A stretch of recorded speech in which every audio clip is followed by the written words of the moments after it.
Hey guys, Evan Strahl with Strahl Strength Systems. Today we're going to be going over the hip thrust. This is my fourth video in my series of exercise videos I've been putting out, and if you've noticed something, it's that I'm a huge pusher of the hip hinge movement pattern. And again, that's just going to be number one, it's working all your most important muscle groups. Number two, it's going to be the most important one in all sports and daily life, more so than the triple extension, anything like that, because it's in it.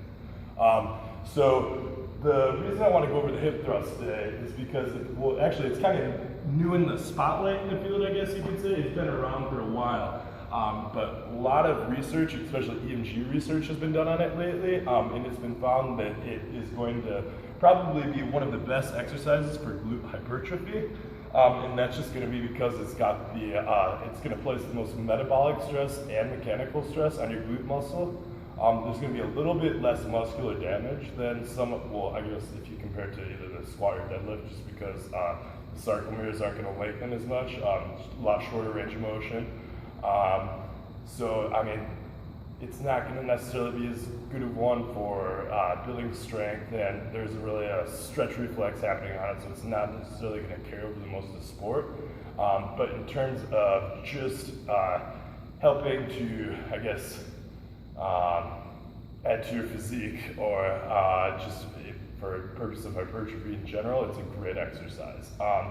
And actually also another part about it is that it's been found to, where your squat, it has more, it's going to place a lot more muscular damage on the muscle, but it's been found that there's much less activation of the upper fibers in your glute than with this one. So ladies trying to work on the upper part of your butt, definitely a good exercise to take into account. You got a trainer, he doesn't have it in your routine, get him to get it in your routine, because it's definitely one that has some bang for the buck. So today I'm just going to give you a little breakdown of how to do it. It's a pretty basic exercise, and I like to use it, I mean, it's a great exercise, but you want to definitely use it as an assistance lift. You never want to use it as one of your core lifts, just because, I mean, it's not really, I mean, I guess it's a compound movement, but it's a closed chain compound movement, and it's just not going to have the same effect overall on the body in terms of muscle activation. Maybe glute activation, but not overall. So what I'm going to do, I'm just going to show you a little breakdown on how to set up for it. So when you're setting up, I like to either have people have 45-pound plates on the bar, or else 10-pound bumpers, work up from there. Just because I like to start off the floor from it, just to really like to get that increased range of motion to try to compensate for it. Just because, again, it's going to have a little bit less than some of the other core lifts.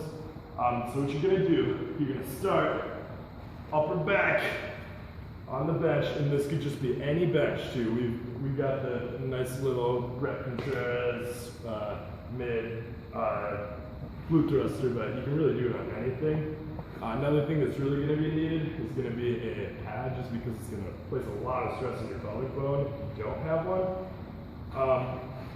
So what you're going to do, you're going to roll the bar back to you, and then what I want, you're going to hit your upper back nice and tight, arms nice and wide on the bar, and then you want to bring your leg back so that there's about a 90-degree angle at your knee when your butt's on the ground at the bottom. And then what you're going to do from here, you just drive it up, really fighting to get a full contraction at the top, because it's been found that this is where the highest activation is going to be in your glute fibers. So squeezing through at the top as much as you can, weight back on the heels, never on the toes like that. So heels, bring it down to the ground. Now just back up, same thing. Big glute drive at the top. Just like that. It's really all there is to it on this one. Again, it's a very straightforward exercise. You just really want to make sure you got a 90-degree angle at the bottom, 90-degree angle at the top. Glutes also all the way through at the top, because that's where it's been found that the highest, it's going to be where the maximal tension is during the contraction. It's going to be at the top. Really fight for that last inch is something I like to press on people, just because, again, unlike the squat where it's going to be more near the bottom on the concentric phase, the This one's up at the top, and that's going to be what helps hit those top fibers of the glutes. So hope that helps you. Have some fun with it.